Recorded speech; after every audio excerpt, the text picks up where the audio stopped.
সে বলেছে যে এই দেশে মাদ্রাসার যারা পড়ে তারা নিম্ন শ্রেণীর লোক। এই বলেন আপনারা সবাই কি মাদ্রাসায় পড়ে যারা তারা ফকিন্নির পোলা, নিম্ন শ্রেণীর লোক?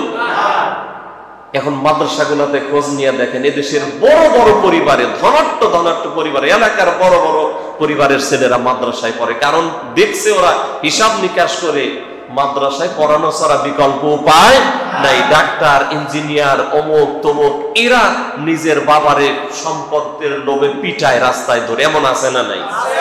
হিসাব নিকাশ করে দেখেছে এটা থেকে বাঁচতে চাইলে এর বিকল্প নেই।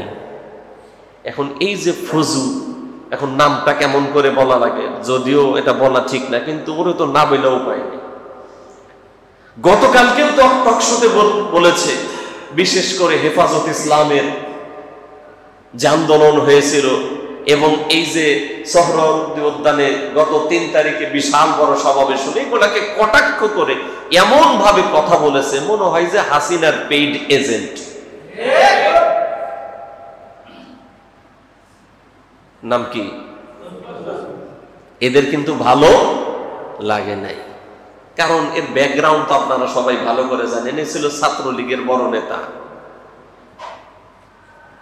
দীর্ঘদিন তাদেরটা খাইছে, তাই না? তাদেরটা পড়ছে, অত সহজেই কি আর বলা যাবে?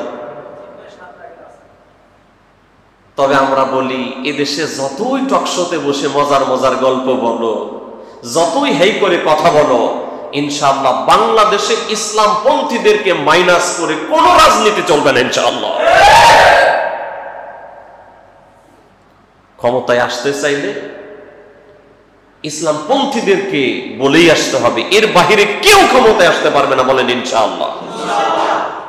যারা স্বপ্ন দেখছে ক্ষমতায় আসবে, তারাও যদি ইসলাম পন্থীদেরকে হ্যাই করে, মাইনাস করার চেষ্টা করে, এই যে নতুন স্লোগান তুলছে আবার নতুন করে, দেখছে যে এই দেশের একটা গণজোয়ার চলছে, তাদের প্রতি একটা প্রোপাগান্ডা, একটা ইস্যু সামনে দাঁড় করাইছে, কিন্তু ওরা জানে না ওটা হাসিনার পচা মাথার ভিতরেই শুধু খায়।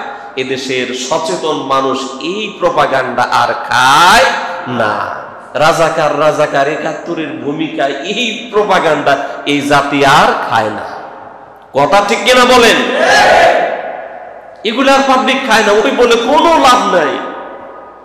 কারণ এ জাতি সচক্ষে চোখের সামনে সব দেখতেছে, কারা চাঁদাবাজি করে না, কারা নামাজি, কারা মানুষের কল্যাণে কাজ করে, এটাকে দেখছে না? দেখছে না? আর তোমরা পোস্টারের জায়গায় পোস্টার রাখছো, খালি কল্লাটা পাল্টাই দিছো। কি কথা ঠিক না? পোস্টারের জায়গায় পোস্টার ঠিকই রাখছো, খালি কল্লাটা পাল্টাইছো আর নামটা পাল্টাইছো। তোমাদেরকে এই জাতি ভালো করেই চেনে। সুতরাং এই ফজু টজু যতই বলুক, ওদের কোনো প্রোপাগান্ডা এদেশের মানুষ আর গ্রহণ করবে না ইনশাআল্লাহ।